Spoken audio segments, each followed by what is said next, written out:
Welcome back to science by we. এই science by we চ্যানেলে আমরা ক্লাস 9-10 এর ওপর ভিডিও আপলোড করি। বেসিক থেকে অ্যাডভান্স লেভেল পর্যন্ত আমরা কনসেপ্ট বোঝাই, সাথে কোয়েশ্চেন সলভ করি। আর একটা জিনিস বলে দিই, ক্লাস 11-12 এর জন্য ফিজিক্সের ওপর আলাদা একটা চ্যানেল আছে।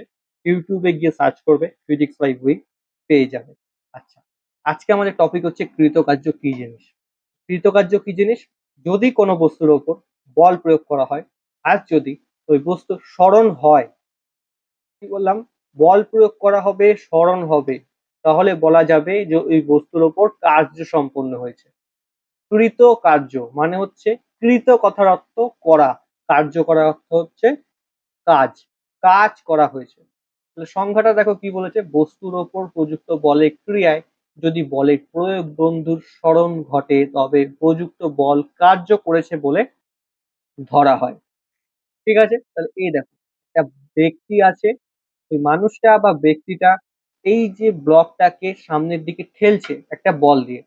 এই যে বলটা, ফোর্স লেখা আছে, ওই বলটা ছাড়াও এখানে আরেকটা বল কাজ করছে, সেটা কি নিচের দিকে অভিকর্ষ বল। আমরা জানি পৃথিবীতে যে কোনো বস্তুর ওপর নিচের দিকে একটা অভিকর্ষ বল কাজ করে। যেমন যদি একটা বোতলকে আমরা হঠাৎ করে ছেড়ে দিই, ও নিচের দিকে পড়ে যায়। কেন পড়ে যায়? কারণ বোতলের ওপর নিচের দিকে একটা অভিকর্ষ বল কাজ করেছে। ঠিক একই রকম ভাবে এই যে ব্লকটা আছে বা এই আলমারিটা আছে, নিচের দিকে অভিকর্ষ বল কাজ করছে, আর যেহেতু ধাক্কা দিচ্ছে সামনের দিকে একটা বল কাজ করছে। দুটো বলের জন্য কি কৃতকার্য হচ্ছে? না, অভিকর্ষ বলের জন্য কৃতকার্য হচ্ছে না, কারণ নিচে ভূমি আছে। এই ব্লকটা বা আলমারিটা নিচের দিকে বা উপরের দিকে উঠে যাচ্ছে না, শুধুমাত্র সামনের দিকে যাচ্ছে।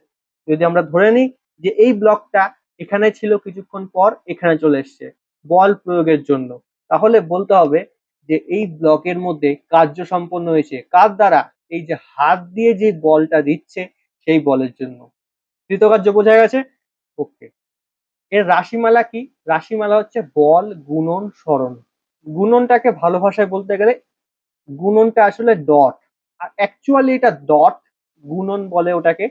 ওই ডট গুণন আমরা নেক্সট পার্টে শিখবো, ওটা হাই লেভেলের জিনিস বা হাই ক্লাসের জিনিস, ক্লাস 11-এ আছে ভালো মতো। তার জন্য আজকে মনে রাখো, বল, গুণন, সরণ, এটাই হচ্ছে কৃতকার্যের রাশিমালা।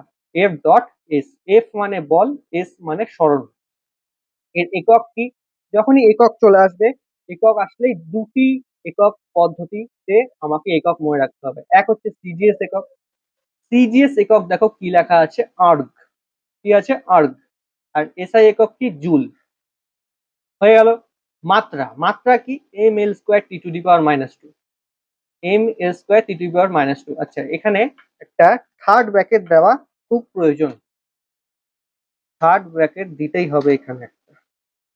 এখানে থার্ড ব্র্যাকেট দিয়ে মাত্রাটাকে ক্লোজ করতে হবে, তাহলে এটা সম্পূর্ণ হয়েছে। যদি থার্ড ব্র্যাকেট না দাও তাহলে 1 নম্বর কেটে নিতে পারে।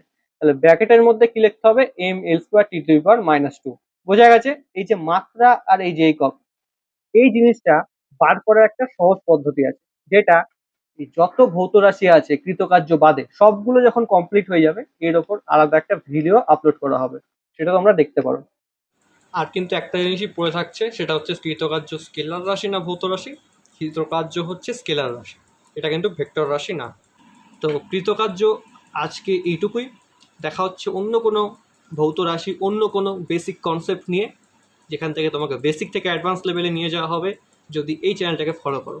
আর যদি এই পিডিএফটা দরকার হয়, তাহলে তুমি এই ভিডিওর ডেসক্রিপশন বক্স মানে কমেন্ট বক্স থেকে তুমি সংগ্রহ করতে পারো।